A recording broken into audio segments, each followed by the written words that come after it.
Samin şairler ve videoda izleyen valideynler her birinizi hoş gördüm kanalımda. Bugün yine 4. sınıf Azerbaycan dersinin 2. sınıfındaki tapşırığı halledeceğiz. Orta sayfa 8'deyiz ve bugünkü dersimiz o şərqdə ilk defa. Bir tapşırıqları müstəqillik sözünün mənasını izah edin. Müstəqil dövlətin hansı rəmzləri var? Mənasını izah edin. Yəni bu uşaqlar bir müzakirədir. Müzakirə edəcəksiniz. Müstəqil dövlətin hansı rəmzləri var? Gerb, hirim, bayraq. Bunlarda şərqdə cümhuriyyət verilib. Gəlin bunu da oxuyaq. Hikmət sevir ürəkdən doğma Azərbaycanı. O həmişə öyünür vətənimə Tayhanı. Amma bəzi suallar ona rahatlıq vermir babasına. Soruşur bilmədiyini bir. İlk dəfə bu torpaqda dövlət necə yaranıb? Necə olub bu ölkə? Azərbaycan anlanıb. Baba da hər sualı təmkinlə izah edir. Soruşduğu hər şeyi nəvəsinə öyrədir. İlk dəfə bu torpaqda Bugün də bir suala cavab tapmırdı Hikmət. Görürsən nə deməkdir? Şərqdə ilk cümhuriyyət. Yaxınlaşıb babaya Hikmət istədi kömək. Baba başladı sözlə ona tuman çəkərək şərqdə müstəqilliyə ilk dəfə imza atan bilirsənmi kim olub? Anamız Azərbaycan. Milli dövlət qurdular, vətənpərvər oldular. Zəfər çaldı həqiqət, gerçək oldu xəyal. Qazandı sevgi, hörmət, tanındı onlar yurdu. Bax budur cümhuriyyət. Qeyri, hind, bayraq və orda. Azadlıq istəyənlər azadlıq istəyənə örnək oldu bu dövlət. Bugündən müstəqil deyil, şərqdə ilk cümhuriyyət. Fəxr et doğma vətənlə, unutma bu sevinci, çalış vətənin kimi həmişə ol birinci.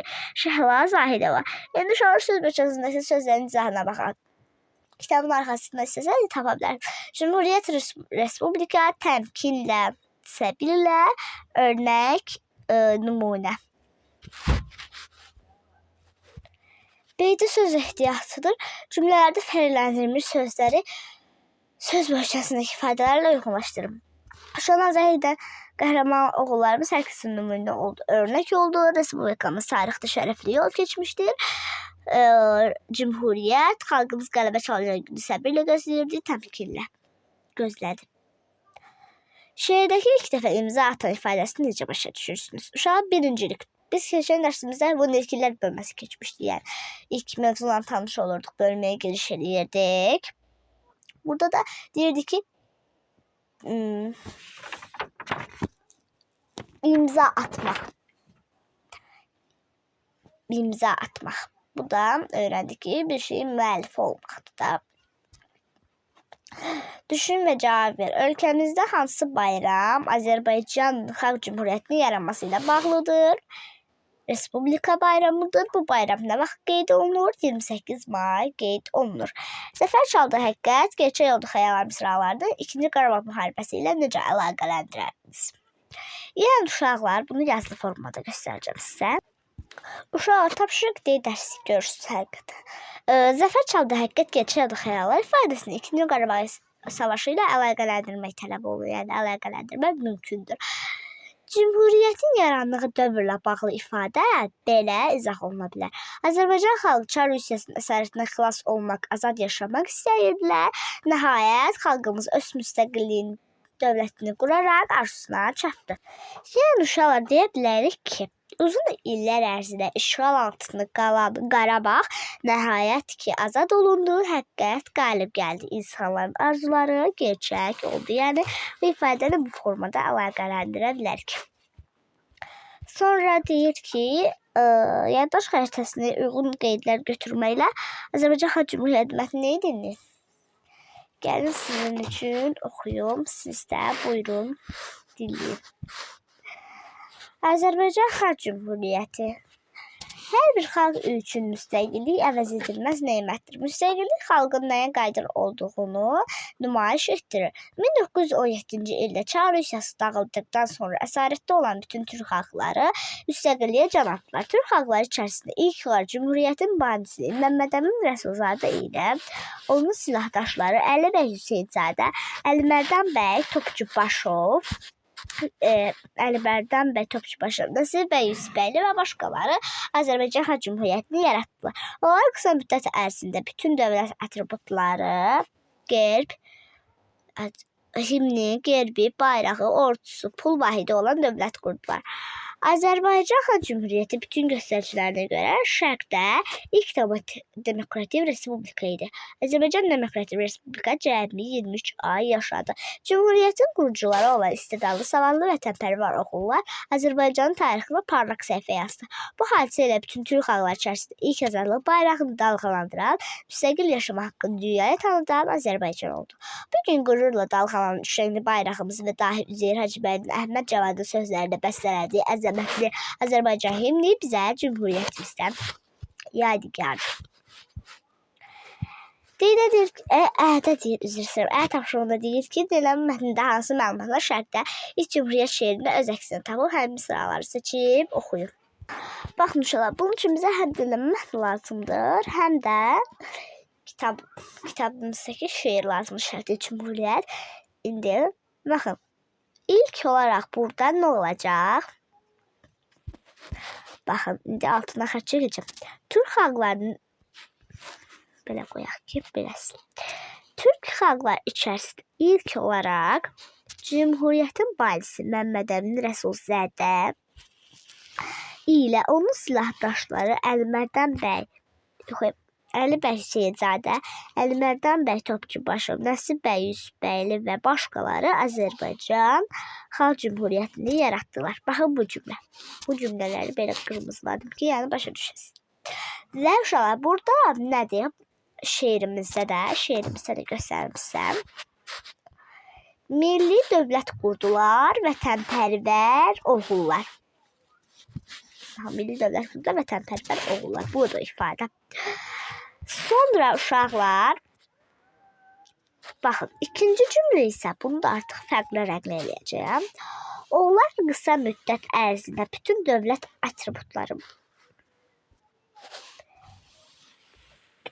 atributları, uşaqlar, baxın, yəni bu cümlələr deyil, yazır, belə yazır.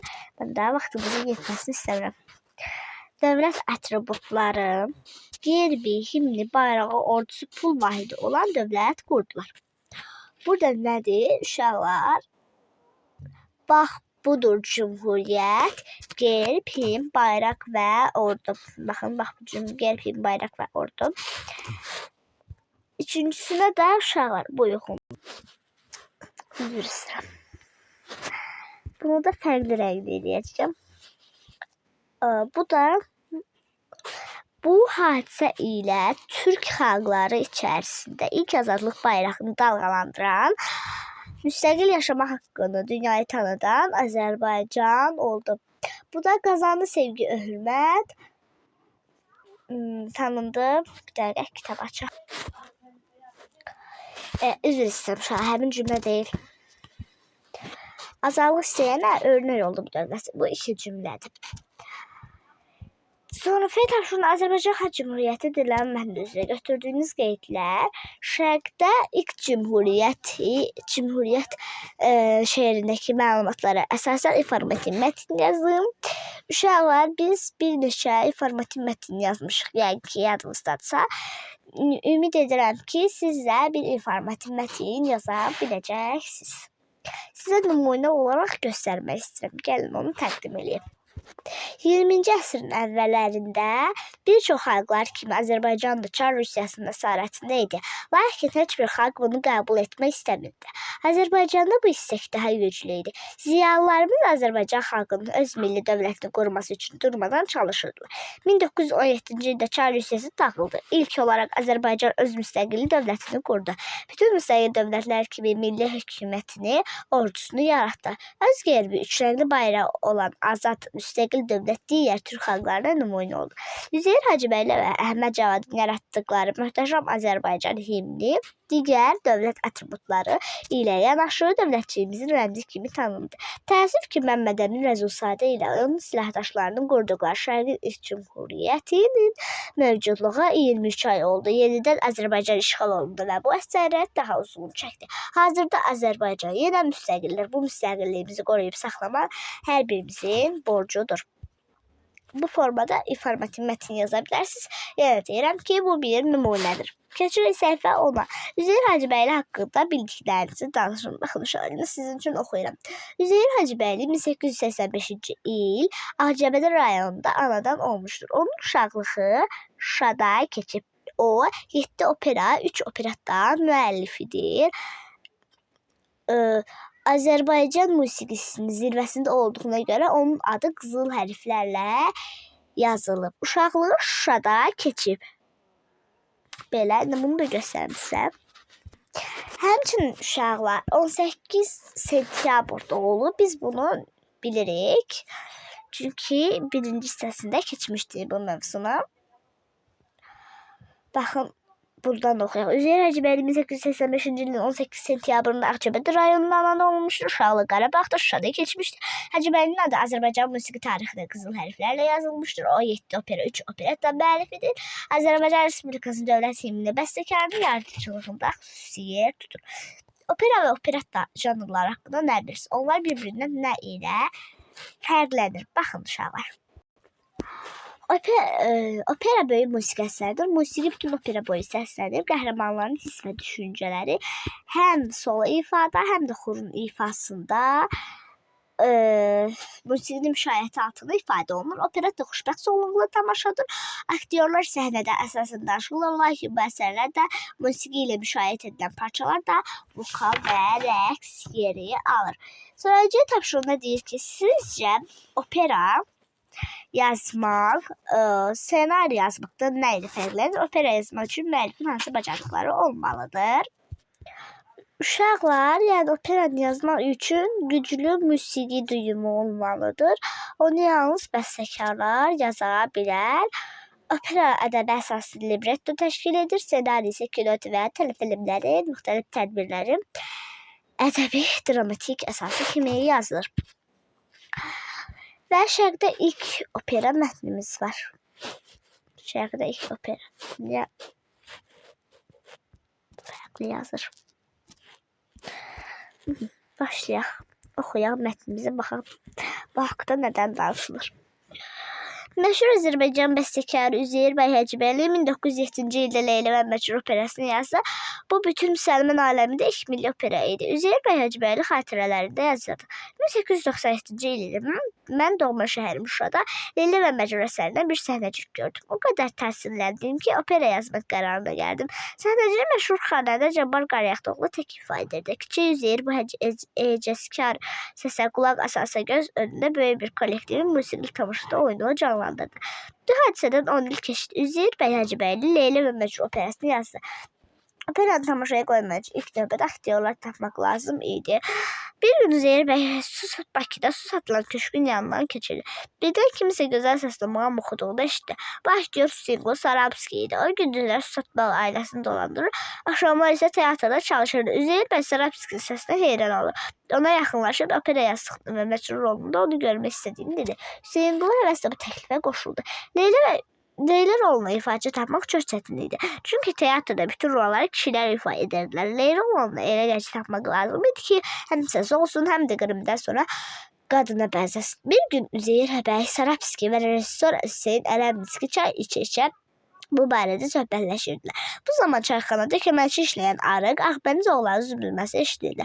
Hər üçü səs gələn tərəfə çevrildi. Bu gənc oğlanın görkəmi də, səsi də Leyli roluna çox uyğun gəlirdi. Çaycı köməkçisi Əbdürrəhman Fərəcovu Leyli rolunu ifa etməyə gücbələrlə razı saldılar. Opera 1908-ci il yanvar ayının 12-sində səhnəyə qoyuldu.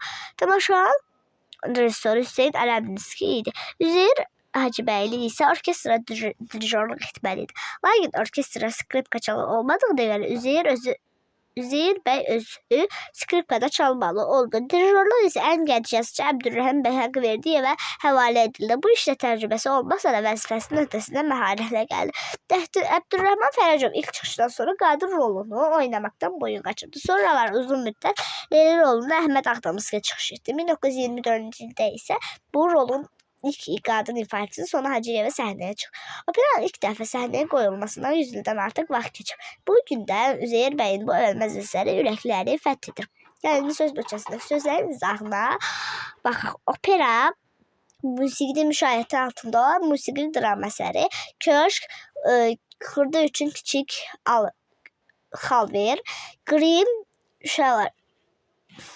Yəni bu kitabın arxasına baxaq. Yəni obraza uyğunlaşdırma deməkdir. Grimm sadəcə tam dəqiq fikrimi çatdırmaq üçün kitabın arxasında olan bundan arxasında olandır. Grimm baxın uşaqlar. Həmçinin isimdir.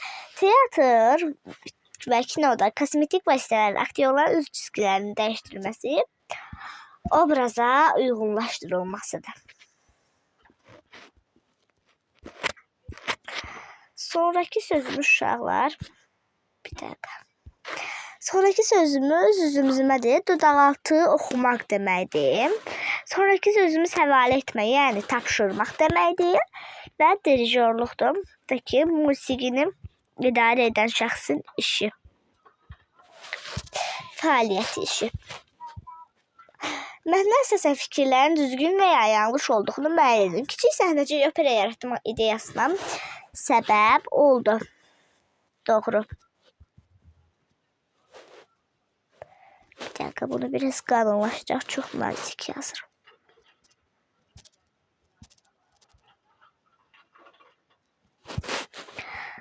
Bu doğru. Yəni belə qoyaq, boşal başqa. Üzeyir bəy Hüseynqulu Sarabski ilə söhbətdən sonra opera yazmaq fikrinə düşdü. Leyla'nın ilk ifadəsi hər tamaşada qarşılandı. Operanın tamaşaya qoyulduğu ilk 16 ildə Leyla rolunu kişi aktyorlar ifa etdilər. Leyla deyir ki, verilmiş yarıbaşlıqların mətninin hansı hissəsinə aid olduğunu müəyyən edir. Fikrinizə səhnəmizin ilk leylisi əsas hissədir və 3-cü hissəsinə aid. Operanın sonraki taleyi 5-ci hissəyə aiddir və sonluq hissədir. Məcnun rolunun ilk ifadəsi 2-ci hissəyə aiddir, əsas hissələr. Opera yazma ideyası geniş hissədir, 1-ci şəklə aiddir. İlk tamaşadakı çətinliklər isə 4-cüsünə aiddir və əsas hissədir. Eydə deyir, düşünmə cavab ver. Burada mətndə altında çəkilmiş cümlələri bir daha oxuyun. Buradakı məlumatlardan hansı nəticələr gəlmək olar? Bu formada bir nümunə verirlər, gəldi. Biz də ardını davam etdirək. İkinci cümləmiz o gündüzlər su satmaqla ailəsini dolandırır, axşamlar isə teatrda çalışırdı. Nəticə, o maddi çətinliklərə baxmayaraq teatrı sevirdi, eyni zamanda ailəsinin qayğısını çəkirdi. Digər cümlə, çünki teatrda bütün rollar kişilə ifa edirdilər. Nəticə, operaya səhnələşdilər. Dövrdə Azərbaycan qadınını səhnədə oynamağa icazə vermirdilər. Sonraki cümlə, lakin orkestr skripka çalan olmadığını görə Üzeyir bəy özü skripka çalmalı oldu. Nəticə, Üzeyir bəy skripka çalmağı bacarırdı. Dördüncü, Əbdülrəhman Fərəcov ilk çıxışdan sonra qadın rolunu oynamaqdan boyun qaçırdı. O dövrdə qadın rolunu oynayan kişi aktyorlar təzyiqlərə məruz qalırdılar. Bu formada olur. Ümid edirəm sizlər üçün faydalı oldu. Sağ olun, videolarına görüşərik. Hələlik.